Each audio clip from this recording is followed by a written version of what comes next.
Hello and welcome to Laytechs Weekly episode 6 January 2021. It is a new year and hopefully new and more positive outlooks in the world. We can travel again, hopefully. Laytechs Weekly is brought to you by Laytechs, your protection from tech ignorance. My name is Sean. This week's news of the week: Samsung Galaxy S21 event confirmed.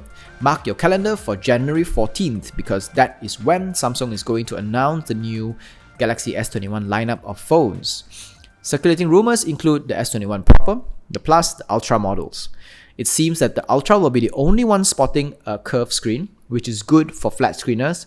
Curved screens are they are very expensive to replace, and it's impossible to find a good screen protector for it.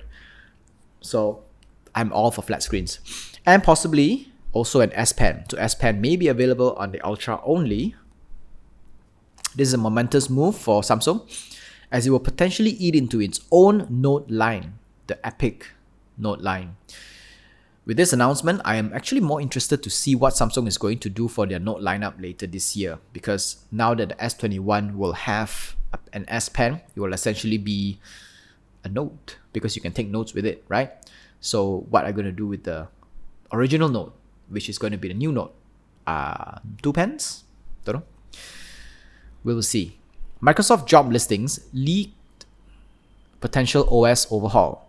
Microsoft recently posted a job listing looking for a software engineering role in the Windows Core User Experience team, saying, quote, "On this team, you will work with our key platform, Surface, and OEM partners to orchestrate and deliver a sweeping visual rejuvenation of Windows experience to signal to our customers that Windows is back." I don't know where is it coming back from. Windows has never been the most beautiful OS in the world. And ensure that Windows is considered the best user OS experience for customers. The references to, quote, "sweeping visual rejuvenation" was later quietly removed, but we now know that the company is planning for an OS overhaul, and we agree that Windows 10 needs an overhaul. Windows users will say, don't break things that work, right? I agree. Windows 10 is perfect the way it is, especially coming from Windows 8 and 8.1. It works the way it is. It just does all the thing well. But it doesn't mean that we can't enjoy some visual appeal, right? I mean, look at macOS 11, which looks similar to macOS 10. And it does have a lot of little refinements everywhere that actually goes a long way. Especially a lot more touch focus icons instead of very smaller ones. Maybe, I guess, removing the start menu altogether. I mean, nobody uses the start menu anymore. I mean, yeah, coming from, I started using Windows when it was like 3.11. Start menu, very good, but we're at Windows 10. We don't need start menu anymore. And because Windows 10 is also a tablet, also switches to a tablet mode, we need more bigger icons on the actual screen, not on this Windows 8 format that only does cards. What is it called again? Metro View or something. In any case, that could be worked. The movement, the switching from tablet mode to and from tablet mode can be worked on as well. It helps with a little bit more of consistency. Different modes don't look the same. They behave the wrong way, not the same way. They don't have the same language. So that could work. That could help. A new icon pack refresh wouldn't hurt either. But yeah, small things like this. Microsoft tests replacement for Windows Mail and Calendar. Codenamed One Outlook, and it is still in very early beta now. We don't expect the final version to arrive until spring 2022, but this is promising. Microsoft did a wonderful job with Outlook, so much so that almost every enterprise in the world runs it. But their default mail and calendar apps on Windows 10 feels a little bit kind of like it's built from a different company altogether. It's like it's so simple, it does nothing at all. So it's nice to see Microsoft finally working on bringing a free version. I hope it's free, right? assuming it's free, a free version of Outlook as Windows 10 default apps to replace Mail and Calendar, because Mail and Calendar are free. We don't expect all the complicated functionality stuff that Outlook has now. I mean, there are so many more functions that in Outlook that we don't use on a day-to-day basis. All we need are those core functionalities, right? You can add multiple accounts in, you can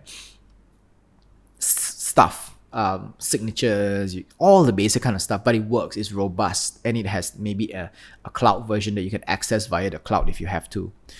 Then we're all happy. So we hope that Microsoft brings this earlier, and that's good. Dell's new monitors come with Teams button. If you're an organization that's on Microsoft Teams all the time, this new line of Dell monitors are for you. They come with a dedicated Microsoft Teams button that, with a push, launches the app to make and receive video calls. It also spots built-in microphones, all of which are Microsoft certified. Microsoft microphone, yeah, tongue twister there. We just hope that Microsoft Teams will last as long as those monitors. I think Microsoft Teams will last quite a bit, but maybe once the COVID pandemic is over and everyone is back to their offices, we won't need virtual connections or remote connections or video calls as much as we used to. So maybe those buttons will not be used as regularly as Dell and Microsoft have anticipated. This week's Tech of the Week, we do have one. It's Qualcomm's 5G. Qualcomm brings 5G to the masses. Before now, 5G has always been a luxury that only few can afford, because phone makers will only roll them out to flagship devices. Makes sense, right? 5G chips are expensive, 5G is new, but Qualcomm's new Snapdragon 480 chip will bring 5G capable phones to will bring 5G capable chips to cheaper devices. This new chip supports both sub 6 GHz and millimeter wave 5G, featuring 8-core processor for better energy efficiency and also Wi-Fi 6 ready. This is actually bigger news than most of us would think, because for the past decade, at the final push of Moore's Law, we always associate better performance and more expensive, more premium to better hardware standards, better hardware performance, right? All these kind of things. But with 5G and cloud computing, all that will change. Soon, we can buy a 1,000 ringgit phone with 5G and be able to run the latest AAA title games and the latest software. All we need is a stable connection. So we're waiting for the connection to come in. But once that is done, 5G is so fast with so short latency that everything is going to the cloud. We don't need it to be processed and stored and anything done in our own devices anymore. All we just need is a screen with a 5G chip.